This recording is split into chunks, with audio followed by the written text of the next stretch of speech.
Hey, what's going on? You know who it is. You know what it is. All right, you guys, peep game. All right, man, check this out. You can add Mick Jagger to that famous list of guys that like him young. You know, in particular. Shout out to Harvey. Harvey Superboy. His channel is called Your World. Subscribe when you get a chance. But I've been listening to Harvey ever since I got on YouTube. I don't always agree with his points or his stance on everything, but at the end of the day, he puts out great material. I like most of his material. And, you know, we all don't have to agree on everything, but he on the same page. You know, he want to empower, you know, black people. But nevertheless, he did a great video in regards to Mick Jagger.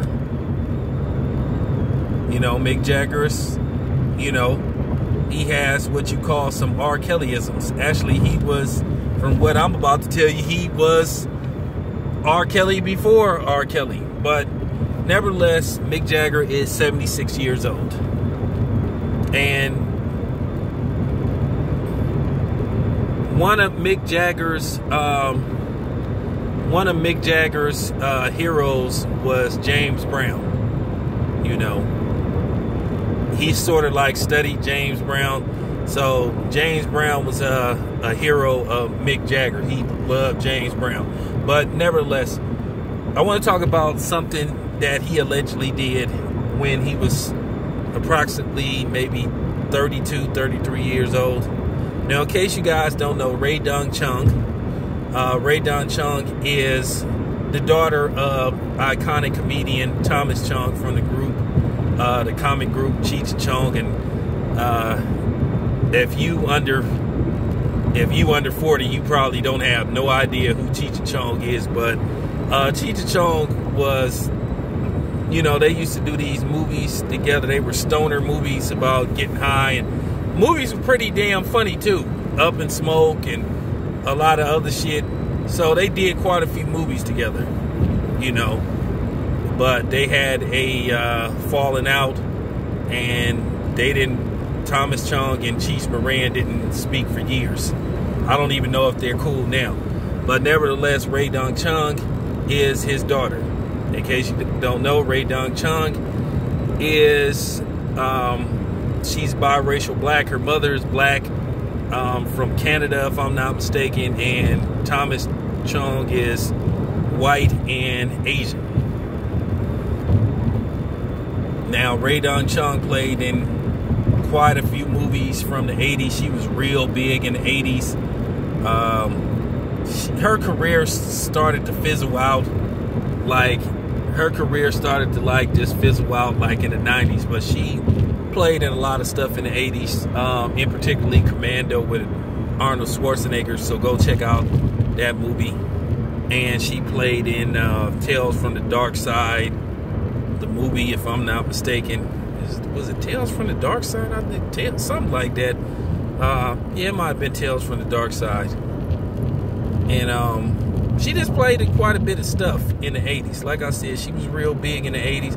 She played in probably also one of the most iconically, historically racist movies ever made, called Soul Man, which was a critical disaster. In that movie, pretty much ruined C. Thomas Howell's career. But nevertheless, I just like to break this down so you know. But nevertheless, she recently did an interview, and she basically talked about alleged affair or fling, or I don't know, one night stand or something that happened between her and Mick Jagger when she was 15 years old. Now I'm gonna get to the severity of this after I get through talking about it. Now, she says that she linked up with Mick Jagger when she was 15 years old. Basically, you know, he knocked him down. And she said, hey, she wanted to do it. She wasn't forced to do it. She said it wasn't against her will. She said she was game. And she said that Mick Jagger pretty much knew she was underage. Now, In case you guys don't know, Rae Dawn Chong was born in Canada, but she was raised in Los Angeles, you know, by her father. I think Thomas Chong raised her. I think when him and her mother split up, he took Rae with him, and he raised her in Los Angeles. Now, if this happened in Los Angeles,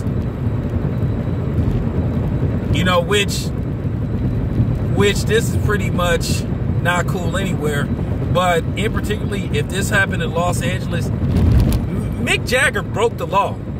That's a clear case of statutory rape.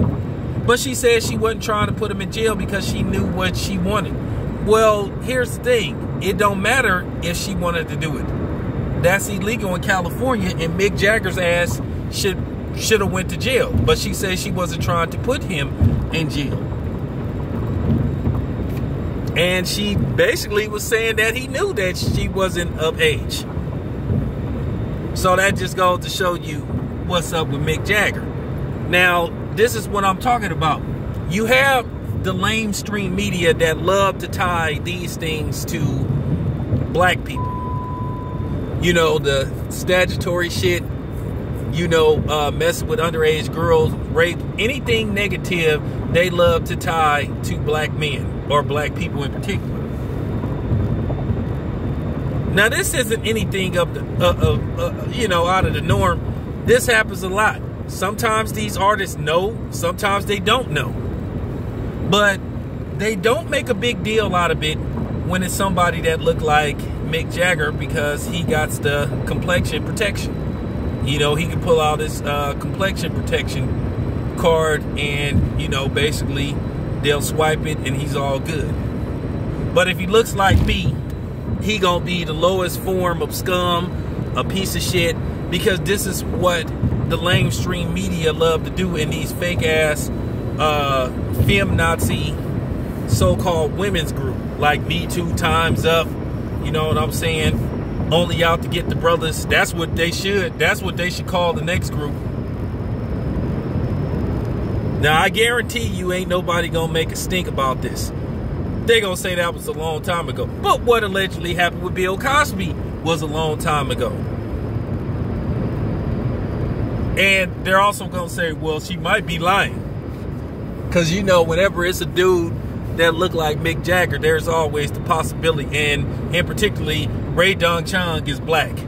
I know she got a white and Asian daddy, but if you seen Rae Dawn Chong in real life, if you look at her, it's not without a shadow of a doubt she's black. so they gonna look at it that way. They probably go say, "Ah, she lying." Because keep in mind, this is a black woman and a white dude. Okay, so there's already the suspicion of doubt. You know, there's already the cloud of suspicion about, you know, whether this woman is telling the truth or not. And that's how it's always been. Is it fair? Fuck no. Will it ever be fair? Fuck no. But that's just, you know, Johnny Law. That's the way of the world. But yeah, I guarantee you, Me Too ain't gonna say shit about Mick Jagger. I guarantee you, his image isn't gonna be tarnished, because it's not a big deal to people when somebody like Mick Jagger is caught up in something like this. Now all of a sudden here comes the, oh, that was a long time ago. That was 40 something years ago. That was a long time ago. So who can, you know, you catch my drift? They always change the rules when it comes to, for real. They always change the rules when it comes to us. And so it's funny, you look at the history with a black man and a white woman. If a white woman say a dude did it that happened to be black, it's a wrap. But if a black woman accused a white man of rape, oh, that bitch is lying. Oh, please. John would never do nothing like that. You know, he would never do nothing. I know him. He's a saint. White woman, oh my God, I felt so violated. I mean, he raped me. Let's get a rope. Let's get the nigger. So, I mean, I'm just saying. But yeah, I just wanted to bring that to y'all attention. So you can add, you know, Mick Jagger to the list. You know, you can add him to the list when this conversation resurfaces again, because I'm going to make sure I add him to the list alongside Elvis. This your boy Town Biz. I'm out.